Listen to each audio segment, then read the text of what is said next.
اعوذ باللہ من الشیطان الرجیم بسم اللہ الرحمن الرحیم ایاک نعبد و ایاک نستعین السلام علیکم منیر شاکر ہمارے نیک اعمال نتائج کیوں نہیں پیدا کر رہے؟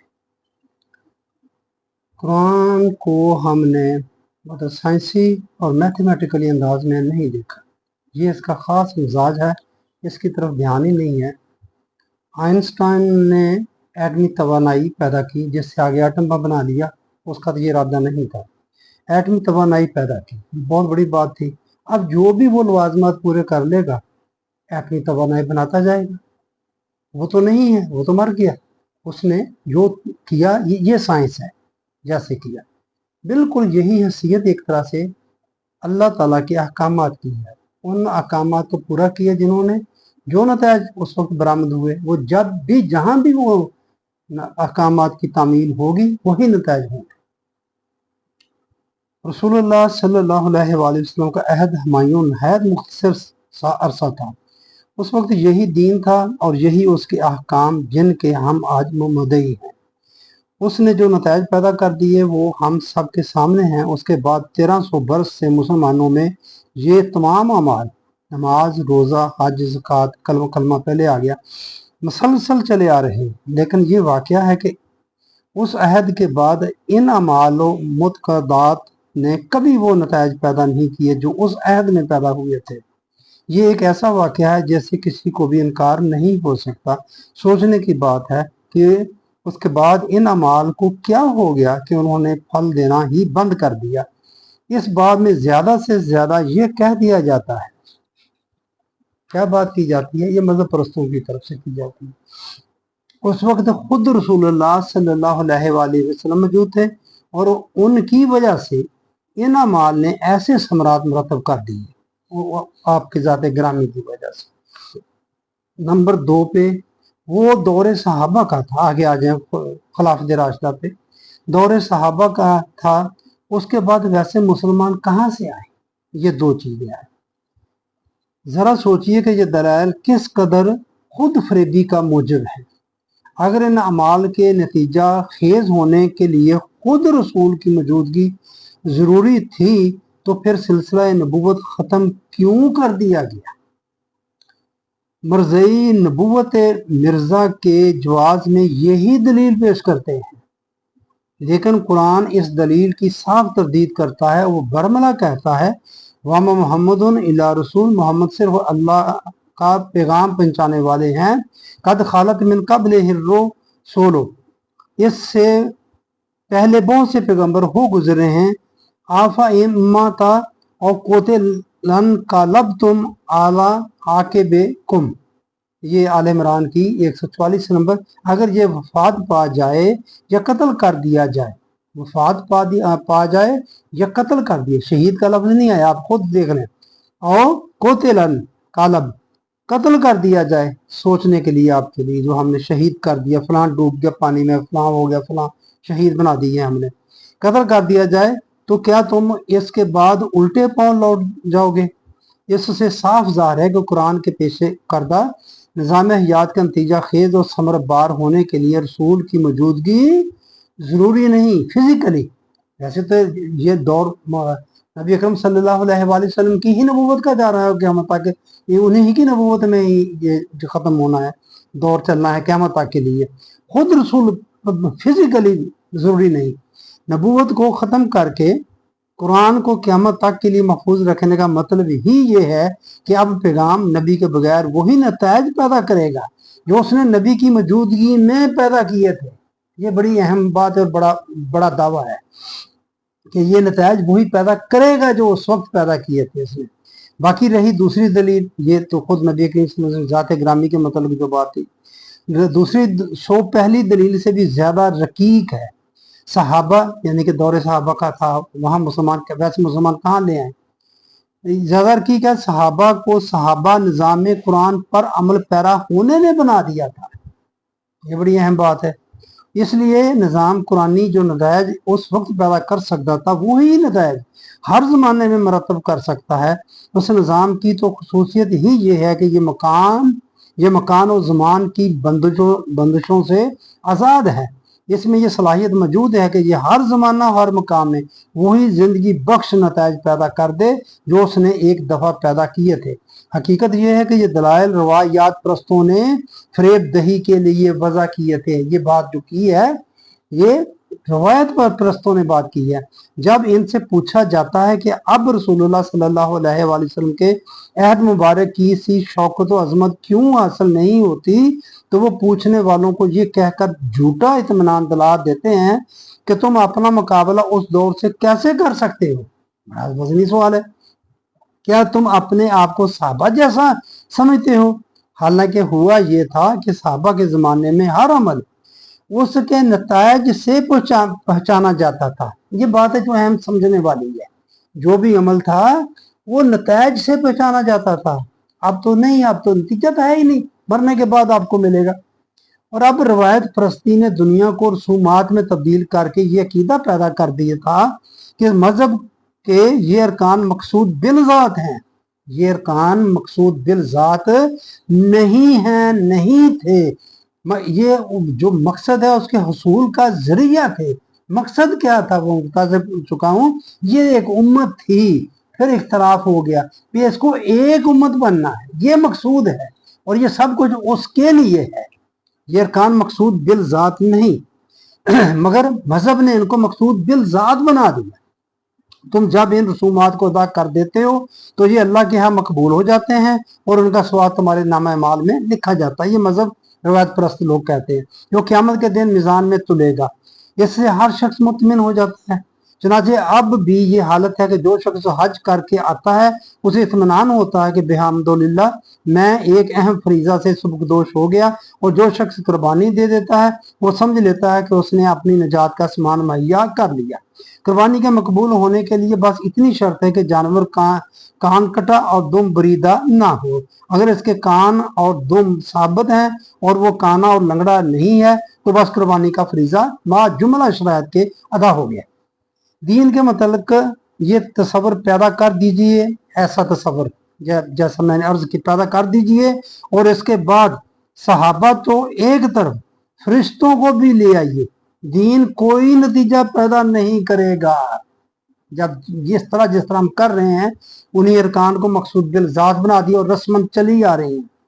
दुनिया के बाकी मज़ाहब के साथ यही हुआ था और इसी तस्वर को मिटाने के लिए इस्लाम आया था। लेकिन अजम की उस साजिश ने, जिसकी तरफ मदूदी साहब ने बताया, जो मैंने अर्ज कर चुका हूँ कि जो असल इस्लाम जहली इस्लाम में कैसे हुआ, वो साजिश ने जब वो चली, वो साजिश हुई, इस्लाम को भी दीगर मज़ाहब की सफ में ला खड़ा किया और इसके जिंदा निज़ाम हयात को जब उम्मत वस्ता के लिए अमामत अक़वाम, लीडरशिप ऑफ नेशन का जामन था, मजमुआ रसूमात बना दिया। और ये सब कुछ किया गया रवायात के जोर पर।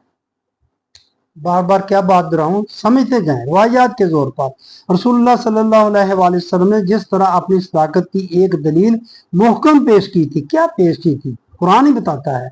और वो ये कि फ़क़द ला मिस्तो फीकुम उमरुम मिन क़ब्लिही अफ़ला ताक़िलून, ये यूनुस की 16 नंबर।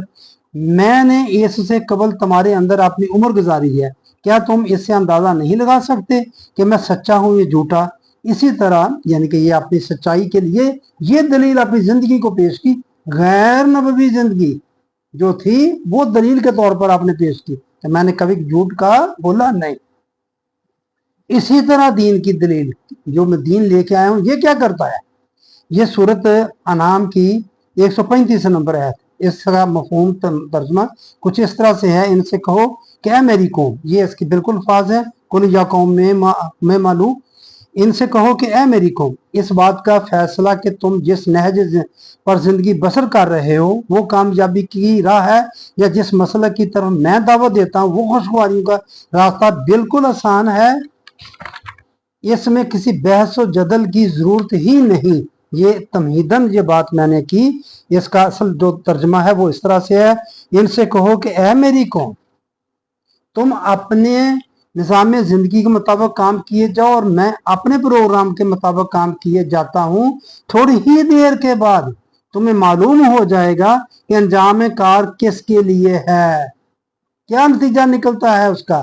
नतायज खुद बे खुद बता देंगे कि अल्लाह के निज़ाम को छोड़कर दूसरी राहों पर चलने वाले कभी कामयाब नहीं हो सकते। म्यार ही कुरान ने ये बताया, नतायज, उसके नतायज निकले वो तुम थोड़ी देर में देख लोगे। गौर फरमाया आपने कि दीन की सदाकत का म्यार क्या था। ये म्यार था उसके निज़ाम हयात के नतायज जो कामयाबी और नाकामी का फैसला कर देने के लिए काफ़ी थे। वो नतायज जो जल्दी सामने आ जाने वाले थे, सिर्फ क़यामत के दिन नहीं बल्कि यहीं इसी दुनिया में थोड़े से वक्त के बाद। ये था दीन का वो म्यार, प्रोग्रामेटिक टेस्ट जो कुरान ने पेश किया था। नतायज का इधर ही सामने आ जाना, ये टेस्ट है। हम पूछते ये हैं कि क्या आज दुनिया के 4 करोड़ अरब के करीब मुसलमानों की आबादी है, किसी कौम के मुकाबला में भी ये दावा कर सकते हैं कि तुम अपने तरीके मुताबिक काम किए जाओ। हम नमाजें पढ़ते हैं, रोजे रखते हैं, हज करते हैं, कुर्बानियां देते हैं, इसके बाद नतीजे खुद बे खुद बता देंगे कि कामयाबी किसके हाथ में रहती है। परखें उस आयत के अपने आप को। हमारी 1000 बरस की नमाजों और रोज़ों ने क्या नतीजे पैदा कर दिए हैं जो अब पैदा हो जाएंगे। ये सब इसलिए कि हमने रवायात की रूह से अमाल को रसूमात में बदल दिया है, और अब जब इन रसूमात का कोई नतीजा नहीं निकलता तो रवायात हमें ये कहकर मुतमिन कर देती हैं कि ये अमाल रायगा नहीं जा रहे। लगे रहो मुन्ना भाई, उनका नतीजा क़यामत में निकलेगा। दुआ का भी ऐसे कहते हैं, मांगते रहे अल्लाह उस वक्त पूरी कर दे, बाद में पूरी कर दे। नहीं होगी जब हम मरेंगे तो वहां नेकियों के ढेर लगे होंगे। ये करता है मजहब, ये करती हैं रवायात। लगे रहो, क़यामत में निकलेगा। रसूलुल्लाह सल्लल्लाहु अलैहि वसल्लम के ज़माने में भी यही सोमो सलात, हज और ज़कात दीन के अरकान थे, लेकिन रसूलुल्लाह सल्लल्लाहु अलैहि वसल्लम का चैलेंज ये था कि इन अमाल के नतीजे अभी सामने आए जाते हैं, चैलेंज कुरान के जरिए, और वो नतीजे सामने आ गए। लेकिन जब हमारी रसूमात कोई नतीजे पैदा नहीं करती तो हम ये कहकर कबूतर की तरह आंखें बंद कर लेते हैं कि नहीं, इनके नतीजे अगली दुनिया में जाकर मरतब होंगे मरने के बाद। कितना बड़ा है ये फरेब जिसमें उम्मत मुब्तला चली आ रही है, या मुब्तला किया हुआ है इस महराब मिंबर वालों ने। इस फरेब की रूह से अमाल के नतीजे दुनिया में नहीं, सिर्फ अगली दुनिया में जाकर मरतब होंगे। इन नतीजे से मफहूम ये है कि निजात किस तरह से होगी। इस निजात के लिए रवायात ने बहुत ही आसान राहें बता दी हैं। इसलिए किसी जदोजहद, किसी सही अमल, किसी तगोताज, किसी कद्दो कावश की जरूरत नहीं। मतलब गुनाहों की माफी से है ताकि जन्नत मिल जाए। सो इसके लिए बड़े से बड़े सहल नुस्खे किताब और रवायात में मौजूद हैं। मुतामाम मालिक में है कि ये जिसने दिन में 100 मरतबा सुबहानल्लाह व बिहम्दिही, आगे जो चंद कलमात हैं, सुबहानल्लाह व बिहम्दिही सुबहानल्लाहिल अज़ीम जो हम पढ़ते हैं, 100 मरतबा का विर्द कर लिया, इसके तमाम गुनाह माफ हो जाएंगे, ख्वाह वो समंदर के झाग जितने भी क्यों ना हो। इधर ये बात कर, जब डिटेल में बात करें, नहीं जी नहीं, कबीरा नहीं सगीरा हो जाते। ये कबीरा नहीं होते हैं तो जो बंदों के हकूक है वो नहीं होते, फिर कैसे तुम जन्नत में चले जाओ। इससे भी एक कदम आगे बढ़िए। रवायात ने तो जन्नत को जहां तक सस्ता कर दिया कि जिसने ला इलाहा इल्लल्लाह कह दिया जन्नत में दाखिल हो गया। इसके बरक्स कुरान ये कहता है, ये आल इमरान की 142, क्या तुम समझते हो कि तुम जन्नत में दाखिल हो जाओगे, हालांकि अभी अल्लाह ने तुम लोगों से उन्हें परखा ही नहीं जो जहाद करने वाले हैं और मुश्किलात में साबित कदम रहने वाले हैं। फरमाइए कि रवायात की जन्नत को छोड़कर कुरान की जन्नत की तरफ कौन आएगा, कौन आएगा। हज के मतलब कहा था कि ये दुनिया में, आगे इसकी डिटेल है, ये मैं बात पहले कर चुका हूँ, मेरी एक वीडियो है इसमें कि जन्नत आप किस तरह चाहते हैं, रवायात के जरिए लेना चाहते हैं या कुरान के जरिए लेना चाहते हैं। रवायात तो आपको ये कलमात बताती हैं, बहुत सारी वज़ाइफ की दुनिया, ये किताबें भरी पड़ी हैं, घरों में भी हैं, बाजारों में भी हैं, जितनी मर्जी ले लें और ये वज़ाइफ करते जाएं चंद, और आपको जन्नत ऐसे बैठे बैठाए कुछ करने की जरूरत नहीं। लेकिन कुरान जो है वो आपको इस तरह जन्नत नहीं देता। تو میں بتا مقصود یہ ہے، آگے جو بات اس کا کوئی اس سے نہیں لنک، کہ اعمال نتائج پیدا نہیں کرتے، اس کی طرف جاتے ہی نہیں ہم۔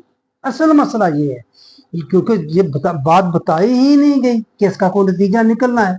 قرآن نتیجے کی بات کرتا ہے، جو دعویٰ ہے جو کافروں کو دعوت کیا یہ سورۃ انعام کی 135 نمبر میں، کہ تم ٹھیک ہے میرے ساتھ جھگڑا مت کرو، تم دیکھو کہ تم جس طرح زندگی گزار رہے ہو کیا اس طرح صحیح گزرے گی، یا جس طرح میں کہہ رہا ہوں، قرآن کہہ رہا ہے یا رسول کہہ رہا ہے کہ اس کے مطابق زندگی گزارو، تو پھر نتیجہ تمہارے سامنے آ جائے گا، خود دیکھو کچھ نکلے گا نا، تو نکلا، اب نکل رہا ہے نہیں، سوچتے ہی نہیں اس طرف، لگے ہوئے ہیں پھر بھی کیے جا رہے ہیں۔ جو کام آپ کو چند سال میں نتیجہ نہیں دے سکا وہ 1000 سال یا ہزاروں سالوں میں دے دے گا۔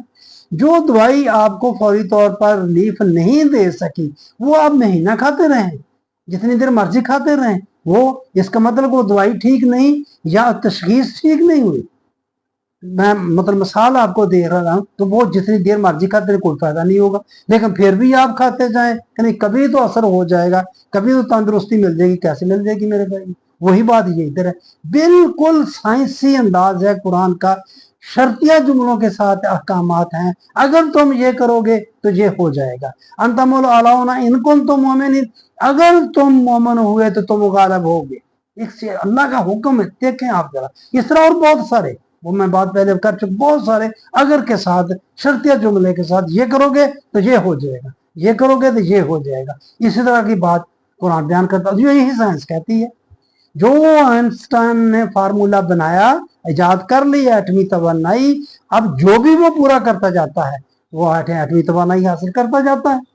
یہ بات ہے اس میں سمجھنے والی، جہاں بھی کرے گا جو بھی کرے گا وہ حاصل کر، بالکل ایسے ہی اللہ تعالیٰ کے احکامات ہیں، ان کا جو نتیجہ نبی اکرم صلی اللہ علیہ وآلہ وسلم کے دور میں، سنہری دور میں نکلا، خلافت راشدہ کے دور میں نکلا، وہی اب نکل سکتا ہے۔ یہ نہیں ہو سکتا کہ اپنا، اگر وہ تو میرے بھائیوں ہم نے جب ان کو رسومات بنا دیا تو ان کا اصل چیز تو رہ گئی۔ اس دور میں وہ نتائج سے وہ چیز پہچانی جاتی تھی، جیسی میں نے سورۃ انعام کی 135 نمبر آیت میں بتا دی۔ یہ اپروچ ہی نہیں، ہماری سوچ ہی نہیں، یہ ہے لگے ہوئے ہیں بس کیے جا رہے ہیں اور کہتے ہیں کہ بس اللہ نے کر دینا ہے۔ یہاں ہمارے غلط عقائد کی وجہ سے یہ سارا نقصان ہو رہا ہے، اس کو ٹھیک کرنے کی کوشش غور مقرر کرتے ہی نہیں ہے۔ یہ خوف ہے مذہبی پیشوائیت کا، میں عرض کروں یہ مذہبی پیشوائیت کو خوف ہے بالکل، کہ یہ اس طرف آتے ہی نہیں، اس ڈر سے کہ اگر کوئی چیز اس طرح ہل گئی اپنی جگہ سے تو سب کچھ جو ہمارا یہ کھیل بنا ہوا ہے یہ سارے کا سارا دڑم سے نیچے آ گرے گا۔ لہذا کسی کو اس طرف آنے ہی نہ دو، اس طرف سوچ کو آنے ہی نہ دو۔ جہاں میں تیزی کے ساتھ آپ کو مودودی صاحب کا یہ اقتباس ہے وہ پڑھ کے سنانا چاہتا ہوں، جو ان کی کتاب ہے اسلامی نظام زندگی سید ابو اعلیٰ مودودی صاحب، بڑی شاندار بات ہے۔ یہ ہے خوف اب اسی مذہبی پیشوائیت کو، وہ عیسائی متکلمین کے بارے میں بات کرتے ہیں، میں کہتا ہوں اب جو یہ خود بھی شامل ہیں، یہ سید ابو اعلیٰ مودودی صاحب بھی، ان کی جماعت بھی، اور باقی سب جو مذہبی پیشوائیت، یہ خوف انہیں خود بھی ہے، اسی خوف کے حامل ہیں۔ یہ خود جو بیان فرما رہے ہیں، عیسائی متکلمین نے اپنے مذہبی عقائد کی اور بائبل کا تصور کائنات و انسان کی پوری عمارت یونانی فلسفہ سائنس کے نظریات، دلائل اور معلومات پر تعمیر کر رکھی تھی، اور ان کا گمان یہ تھا کہ ان بنیادوں میں سے کسی کو اگر ذرا سی ٹھیس بھی لگ گئی تو یہ پوری عمارت دھڑام سے زمین پر آ رہے گی اور اس کے ساتھ مذہب بھی ختم ہو جائے گا۔ یہ خوف آنکھوں کو پچھلے زمانے کی مانی حقیقتوں کے خلاف بہت سی چیزیں روز روشن میں نظر آ رہی تھی، مگر اہل کلیسا کو اصرار تھا کہ ان مسلمات پر نظر ثانی کرنے کی بجائے دیکھنے والی آنکھیں پھوڑ دی جائیں۔ یہ مذہبی پیشوائیت اب یہی کر رہی ہے۔ دماغوں کو بہت سے ان نظریات میں جول محسوس ہو رہا تھا جن کو پہلے بعض عقائد کی اٹل دلیل سمجھا گیا تھا، مگر اہل کلیسا کہتے تھے کہ ان دلائل پر غور مقرر کرنے کی بجائے ان دماغوں کو پاش کر دینا چاہیے جو ایسی باتیں سوچتے ہیں۔ یہ صفحہ 262 پر یہ اقتباس تھا ان کا، وہ میں نے تیزی سے آپ کو بتا دیا کہ یہ خود اس خوف میں مبتلا ہے۔ یہ مذہبی پیشوائی ہے، یہ اس طرف آنے ہی نہیں دیتے۔ सोच की तरफ आने ही नहीं देते। इन पर गौर मुकर्रर करें, सोचें कि उस दौर में नतायज पैदा की, अब क्यों नहीं, जब नतायज की बात ही नहीं है। इनके नज़दीक तो ये बात ही नहीं है कि कोई इसने नतीजा इधर भी पैदा करना है। तो इतना बड़ा दीन इस्लाम, क्योंकि ये सिर्फ आखिरत के लिए आया कि करते जाएं और आखिरत में आपको इसका अजर मिल जाएगा और आप जन्नत में। नहीं मेरे भाइयों, कुरान कहता है, ये सूरत अनाम की 135 में, इधर ही आपको नतीजे का पता चल जाएगा, इधर ही की बात करता है, इसी दुनिया में थोड़ी देर के बाद। ये बात काबिल गौर है। बस ये बात मैंने आपके सामने रखना थी कि किस तरह ये नतायज पैदा होते हैं। मेहरबानी, आपने मेरी बात सुनी। अस्सलाम वालेकुम रहमतुल्लाह।